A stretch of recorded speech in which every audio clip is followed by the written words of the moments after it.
আসসালামু আলাইকুম ওরহমতুল্লাহ সবাইকে। আজকের ভিডিওটা মূলত আমাদের ফার্মিং সেক্টরের জনপ্রিয় কন্টেন্ট ক্রিয়েটর বিসমিল্লাহ এগ্রোর প্রতিষ্ঠাতা জনাব সাইফ ভাইকে নিয়ে আমি কথা বলবো। কারণ তিনি লাস্ট যে ভিডিওটা বানাইছে সেটা দেখে আমার চোখে পানি এসে পড়েছে যে একটা মানুষ কত কষ্টে না থাকলে এই কথাটা বলতে পারে।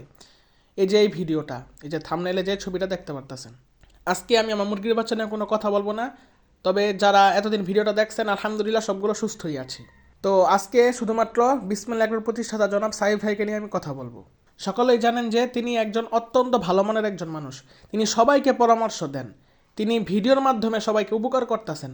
তারপরেও মানুষ প্রত্যেক দিন যে তাকে বিরক্ত করে, আরে ভাই কেন বুঝতেছেন না যে তিনি এগুলো করে তার সংসার চলে, তার রিজিক হয়। তো আপনারা কেন প্রত্যেকদিন যে তাকে বিরক্ত করতেছেন?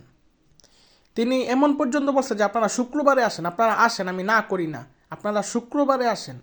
কিন্তু আপনারা কেউই তার কথা শুনেন নাই।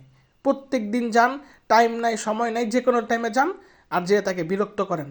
একটা মানুষকে একটা কথা বারবার বোঝানো, যেমন একজন আসলো গরুর বিষয়, একজন আসলো কোয়েল পাখির বিষয়, একজন আসলো মুরগির বিষয়, একজন আসলো হাঁসের বিষয়। এক একজন যদি এক এক বিষয়ে কথা বলে, তারপরে একজনই ধরেন কেউ গরুর কথা নিয়ে আসলো, গরুর কথা নিয়ে তিনজন তিন টাইমে আসলো, তো আমার এই এক কথাটাই তিনবার বলতে হইতাছে। আবার কেউ যদি মুরগির সম্পর্কে জানতে আসে, তিনজন বা চারজন আসলো, ওই তিন চারজন যদি তিন চার টাইমে আসে, তিন চার সময় যদি আসে, ভিন্ন ভিন্ন সময় যদি আসে এরকম মানুষ, তো এক কথা আমার চারবার বলতে হইতেছে চার সময়। তো এমনি কি একটা মানুষের কি মানসিক সমস্যা হয়ে যায় না? তো এমন করতে করতে আপনারা একবারে লোকটাকে আপনারা একবার শেষ করে ফেলতেছেন। কি আপনাদের কি কোনো পার্সোনালিটি নাই, কোনো ব্যক্তিত্ব নাই? যে তিনি বলতেছে যে ভাই শুক্রবার ব্যতীত আইসেন না আমার বাসায়, আইসেন না, আইসেন না।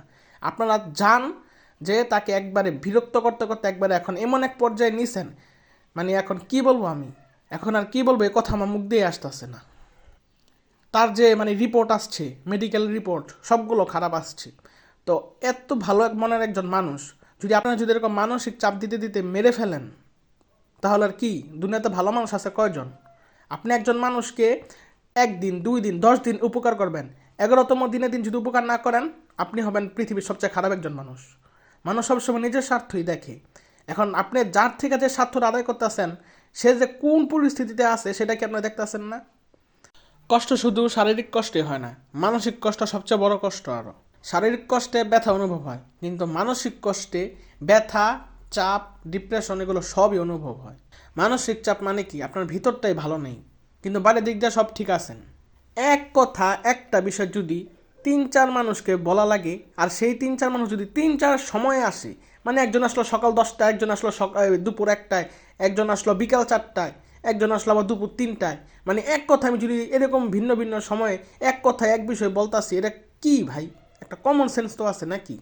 প্রত্যেকদিন সকাল থেকে একবারে রাত পর্যন্ত খাটাখাটনি করতেই আসে, এমন টাইমে যদি আজ আপনি বিরক্ত করেন, তারপরেও তো সে কোনো ঝাড়াঝাড়ি বা কিছু করে নাই। অত্যন্ত ভালো মনের একজন মানুষ। অন্য সব মানুষ হইলে একবারে অবস্থা খুব খারাপ হয়ে যেত। তারপরেও তিনি বলছে যে আপনারা প্রত্যেক দিন রাত 9টা থেকে রাত 10টা পর্যন্ত আমার সাথে কথা বলতে পারবেন। সাইফ ভাই নিজে কথা বলবে, তারপরেও আপনারা তাকে যে বিরক্ত করেন, এই 1 ঘন্টা আপনারা তার সাথে কথা বলতে পারবেন, যে কোনো বিষয় হোক, যে কোনো বিষয়ে তিনি আপনাদের সাথে কথা বলবে। তারপরও কি আপনারা প্রত্যেকদিন যে বিরক্ত করতেছেন? তো 1 ঘন্টা কথা বলবো, আবার বলছে শুক্রবার দিন আসেন, আপনারা প্রত্যেক দিন যাইতেছেন, যে কোনো টাইমে ফোন দিতেছেন। হ্যাঁ হ্যাঁ ভাই, এগুলো কি? তিনি কি আজাইরা? তিনি কি লোক দিয়ে কোনো কাজ করান? ইদানিং সে লোক নিছে, তার ফার্মিং সেক্টরটা অনেক বড় হয়েছে, এখন সে লোক নিয়ে কাজ করে। তো এতদিন তো লোক ছিল না, ইদানিং সে লোক হলো। তো তার কাজগুলো কি আপনারা করে দিবেন? করবেন না। আপনারা যাবেন, ছবি তুলবেন, আপনার যত স্বার্থ আছে সব হাসিল কইরা তারপরে আপনি যাবেন। তারপরে এরকম আরও একজন, আরেকজন আসবো, সেও এরকম নিজের স্বার্থ হাসিল করব। তো এরকম যদি করতে থাকেন, তো তাকে কি আপনারা বাঁচতে দিবেন না? এমন যদি প্রত্যেকদিন আসতে থাকে, তিনি কি বলছে যে প্রত্যেক দিন আসেন? বলছে ভাই শুক্রবার দিন আসেন। তো এখন এমন এক পরিস্থিতি হয়েছে, এখন আপনারা তার সাথে দেখাই করতে পারবেন না। আপনাদেরকে এত সুযোগ দেওয়া সত্ত্বেও আপনারা সুযোগটাকে কাজে লাগাইতে পারেন নাই। বলছে যে আমি 1 ঘন্টা ফোনে কথা বলবো, রাত 9টা থেকে রাত 10টা, সেটাও করেন না। বলছে শুক্রবার আসতে, শুক্রবারও আসে না, নিত্যই আসতেছেন, যে কোনো টাইমে ফোন দিতেছেন। হ্যাঁ হ্যাঁ ভাই, এগুলো কি? না, একটা তো লিমিট থাকে একটা। আর সাহিব ভাইয়েরও একটা ভুল আছে, সাহিব ভাই অতিরিক্ত যারা ভিজিটর বা পরিদর্শক আসে, মানে এটা অ্যালাউ না করা উচিত ছিল। যে এমন এক পরিস্থিতি হলো, এখন মানুষটাকে আপনারা একবারে শেষ করেই দিলেন। এদিক দিয়ে ওসমান হাদি ভাই তার বিচার চাইতে যে এখন ইনকিলাব মঞ্চের কর্মীরা গুলি খাইতেছে, গুলি কি করতে গেছে? ভালো কাজ করতে গেছে, বিচার চাইতে গেছে, সুষ্ঠু একটা বিচার চাইতেছে, সেটার মধ্যে গোলাগুলি শুরু হয়ে গেছে, পুলিশ দুনিয়ার মারতাছে ইনকিলাব মঞ্চের কর্মীদের উপর। তো তারা কি কোনো খারাপ কাজ করতে গেছে? মানে কি দুনিয়াতে কি কোনো ভালো মানুষের কোনো স্থান নাই? সবই সবই কি খারাপ মানুষের স্থান? যাই হোক, বহুত কথা বলে ফেলছি। আমি সবাইকে অনুরোধ করব দয়া করে তার বাড়িতে আর কেউ যাবেন না, আর কেউ তাকে ফোন দিয়েও বিরক্ত করবেন না। যা হবে দেখা যাবে। আর সবাই দোয়া করবেন যেন তিনি তাড়াতাড়ি সুস্থ হয়ে আবারও ফিরে আসতে পারেন। তো আজকের মতো এখানে ভিডিওটা শেষ করছি। আসসালামু আলাইকুম।